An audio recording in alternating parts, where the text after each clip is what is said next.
Meus amigos,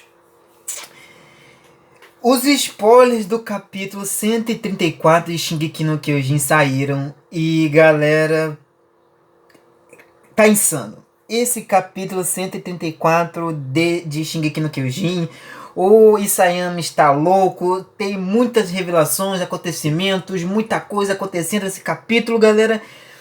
Vamos lá comentar todos os detalhes desses spoilers do capítulo 134, que é incrível, que foi sensacional. Muita coisa bacana aconteceu, muita revelação está ali acontecendo, desastres, tragédias, mortes, muita coisa. E vamos lá, vamos falar desse capítulo 134 de Shingeki no Kyojin. E vamos lá, comentar todos esses spoilers, galera. Deixe um like aqui embaixo, que é muito importante. Se você gosta de que eu traga esse tipo de conteúdo, comentem e se inscrevam no canal para mais vídeos de Shingeki no Kyojin, Attack on Titan, dentre tantas outras obras aí do mundo dos animes, mangás e etc. Beleza? Então vamos lá falar sobre o acontecimento desse capítulo 134 de Shingeki no Kyojin, galera. Que começa já com uma grande revelação, que é a história, de certa maneira, ela está parindo, me desculpa a expressão, mas ela está entrando em trabalho de parto, por assim dizer, né? Trocando em palavras mais corriqueiras, ela está entrando em trabalho de parto, e ao lado dela está um fazendeiro, o que me leva a crer que esse fazendeiro é o pai da história, da criança que a história está esperando.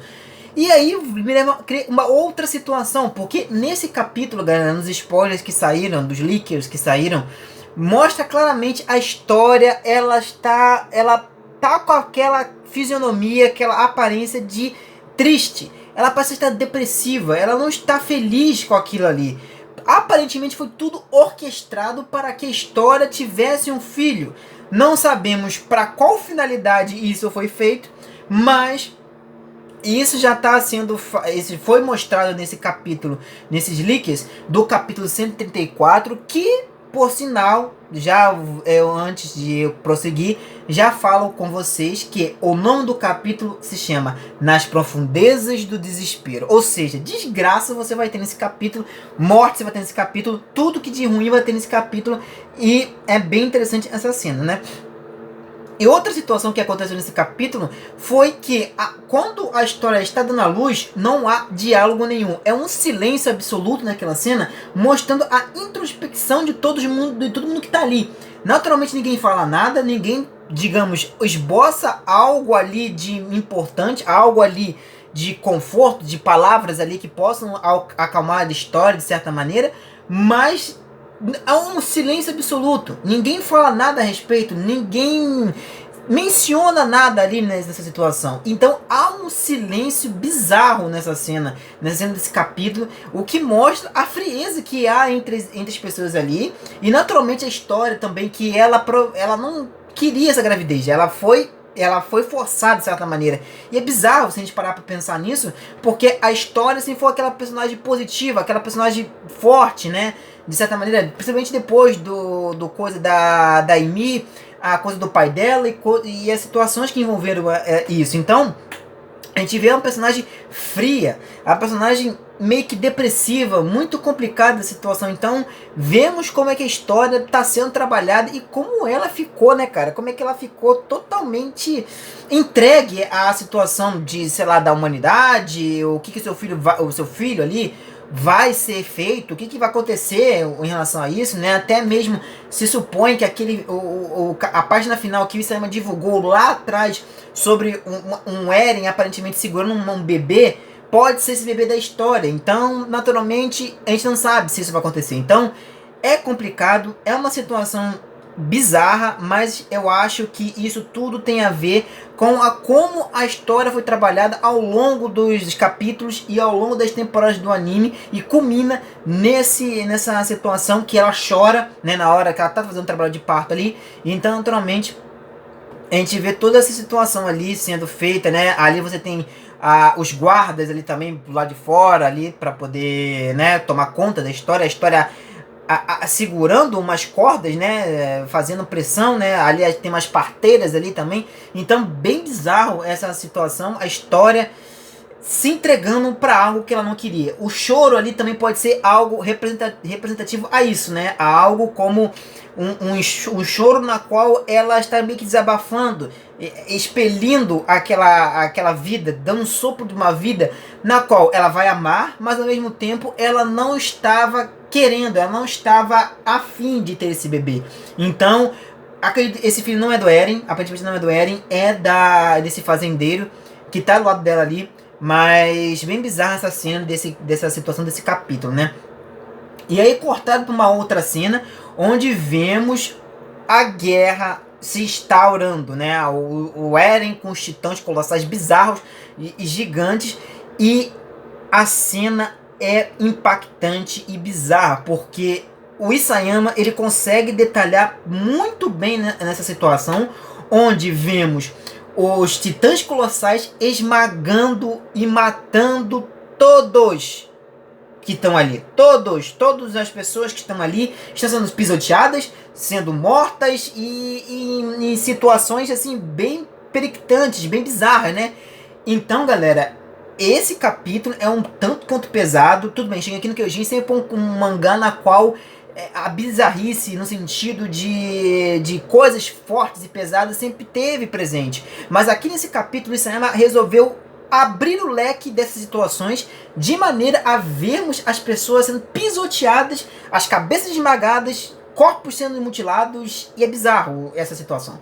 Tudo que foi construído nesse capítulo foi bizarro de todas as maneiras possíveis e todas as situações possíveis e coisas do tipo, né?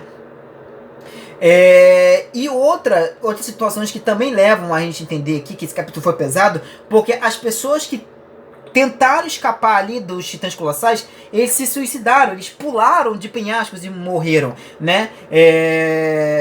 Tentando escapar daquela situação. E é interessante porque tem uma cena que mostra pessoas aparentemente são negras ali dentro daquela cidade, o que me leva a crer que são colônias de descendentes africanos, pelo menos é o que eu entendo do que aconteceu nessa situação. Então é bizarro o como ali todos estão sendo mortos, todo mundo está sendo pisoteado, todo mundo sendo destrinchado, morto. É bizarro, cara, como essa ideologia do Eren, ela é doentia ao ponto de expurgar tudo aquilo que ele queria fazer, tudo aquilo que ele planejou fazer junto com o Zeke. Então, naturalmente, isso se tornou muito mais agora, muito mais acentuado nessas cenas chocantes, bizarras desse capítulo 134 de Shingeki no Kyojin, dos spoilers que eu tô comentando com vocês. Não é uma análise do capítulo, mas dos spoilers que saíram em relação ao capítulo 134, que vai ser lançado na segunda-feira de forma oficial. E uma outra situação desse capítulo mostra que a Karina se arrepende de como ela estava com o Reiner, né? Então ela vê que tudo aquilo que ela fez e tudo que ela falou, né, todas as expressões que ela fez ali com o próprio Reiner, ela se arrepende de tudo aquilo ali. Ela não quer ficar de mal ali com o próprio Reiner, com tudo que está acontecendo. Então é bem interessante também esta relação, a Karina se arrependendo do que ela fez, do que ela está fazendo, para tentar, de alguma maneira ali, como ela formou essa situação, né? Do coisa do com Reiner e tudo aquilo que ela queria construir. Então, interessante também essa situação que mostra o amadurecimento da personagem também dentro desse contexto de Shingeki no Kyojin. E aí, vemos que as naves que estavam ali começam a atacar. Mas o Titã Bestial meio que materializa para atacá-los. E uma cena, galera, que mostra o Zeke adquirindo asas. O Titã Bestial vai voar. Ele vai voar. Está voando. E isso é bizarro, porque aquela situação do Marcel, tudo aquilo ali do Titã Mandíbula, a gente sabe que estava ali, né, pensando naquela situação sobre voar, porque está tendo alguns sonhos de voar, né, sobre planar, alguma coisa do tipo. E aí, a própria ali, o Titã, né, ele começa a ter umas visões e desenvolver-se aquilo. É uma visão do Titã Mandíbula voando, né? Porque a gente viu que do Falcon ali, que você vê que ele começou a adquirir traços de aves, de ave, por assim dizer. O Falcon, quando transformou-se em Titã Mandíbula, e ele tem um sonho na qual está voando e coisa do tipo. E memórias, né? Naturalmente, quando como a gente já sabe, que um titã irracional, quando engole lá um titã racional, né? Um dos nove titãs originais, ele engolindo sua medula espinhal, naturalmente ele adquire as memórias, né? Assim como o Armin adquiriu memórias do Berthold e o Eren também, e afins. Então, naturalmente, isso torna tudo muito interessante também. E o Zeke, ou Zeke, né? Enfim, vai ter asas. E é bizarro. Será que o Falcon também vai ter asas também? Nós não sabemos, mas o Titã Bestial, o Zeke, tem asas. E quando eles quando eles saltam do avião para ir para o Eren, com o Rainer se tornando blindado, eles saltam da aeronave, daquele dirigível, e eles vão, o Eren, o Rainer, Armin, todo mundo ali planejando, e o Rainer salta ali também para poder ir atrás do Eren. E o Rainer se transforma no blindado e ele vai lutar contra o Zeke. Galera.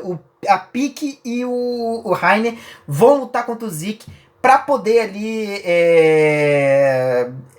ali naquela situação contra o Zeke voador agora, um macaco voador ali, bizarro, mas é o que temos, né? Então, naturalmente, é algo que ali foi plantado, a gente viu no capítulo 133, né? Algo parecido, agora vemos o Bestial adquirindo a característica de voar, então deve ser também o Mandíbula com o Falcon também adquirir essa situação de voar, então é bizarro o quão isso se tornou, o quão isso aflorou nesse capítulo 134, porque teve tanta coisa muito legal nesse capítulo aqui, né? E aí você tem toda essa questão da batalha, toda essa questão de guerras ali do Eren e tal, coisa do tipo, e o final do capítulo mostra o Armin que vai atrás do Eren e perguntar sobre ele estar livre após puxá-lo ele fora daquilo ali. É interessante o que o Armin quer fazer. Tudo leva a crer. Eu falei no vídeo passado sobre o capítulo 133 que o Armin pode ser essa chave de pegar o Eren criança, aquela pessoa na qual tem sonhos, tem objetivos, ele queria o que ele queria, né? Ele queria ver o mar, ele queria saber o que tem além das muralhas. Então, naturalmente, o Armin pode ser essa chave, esse gatilho, para ele pegar o Eren e trazê-lo de volta. Então, naturalmente, isso é importante, isso é interessante, para a gente ver como é que vai se desenrolar esta situação em torno desse capítulo, em torno do Armin em relação ao Eren. E o que vai acontecer, porque o Eren está numa situação bizarra. O Eren, ele está numa questão de querer ir atrás, né? Ele tá porque quer ali, e esse capítulo mostrou toda a crueldade que o Eren tem. Toda a situação que ele realmente queria. Ele tá porque quer a vingança que ele tá procurando, né? Contra tudo aquilo que ele viu, presenciou, e ele quer porque quer a vingança. Nem por isso tem que matar todos. E tem uma cena bizarra no qual aparece uma cacetada de colossais pisoteando milhares de pessoas. Então, é bizarro o quanto isso você pensar nisso aí, né? Na situação, no radicalismo que o Eren tá fazendo. Mas a gente entende, de certa maneira. O Armin vai tentar puxá-lo tentar trazê-lo de volta, de certa maneira. Eu acredito que a morte do Eren se faz necessária. Eu acho, pelo menos eu acredito que essa se faz necessária para se terminar um ciclo, por assim dizer. Porque é muito simples, algo muito simples de roteiro, você fazer uma pessoa se redimir perante as adversidades. Essa é uma situação na qual você espelha outras pessoas. Por exemplo, você tem que perdoar as pessoas por mais que as situações fossem adversas, por mais que as pessoas são ruins, são tudo isso. Mas nesse caso, eu acredito que o Eren não tem salvação. Apesar do Armin tentar fazer isso, eu acredito que eu gostaria, pelo menos na minha opinião, gostaria que ele morresse. Pelas mãos de quem? Não faço ideia, não sei como é que vai ser isso. Mas eu acredito que a morte do Eren se faz necessária neste momento para a gente poder fechar o ciclo realmente, terminar essas coisas de vingança. O Zeke também eu acho que deveria morrer. Então eu acho que nesse próximo capítulo, não vai terminar provavelmente no próximo, no 135, mas deve terminar para mim em março, fevereiro, não sei quanto que vai terminar, mas acredito que não vai finalizar no próximo capítulo, porque seria muito corrido. Apesar desse capítulo já tivemos muitas coisas aceleradas, muita coisa colocada nesse capítulo, eu acredito que não vai terminar em dezembro, vai ficar para janeiro ou fevereiro, algo do tipo. Porque eu acho que ainda tem coisas para ser explicadas e coisas para poder amarrar e entender toda a situação. De como vai ficar, se tornar tudo isso. Porque a gente não viu o Falcon ainda, a gente não viu o Falcon nesse capítulo, a gente não viu a Anne nesse capítulo. Então, naturalmente, isso tudo tem que ser explicado, e muito bem explicado e entendido, porque o Falcon teve aquele sonho.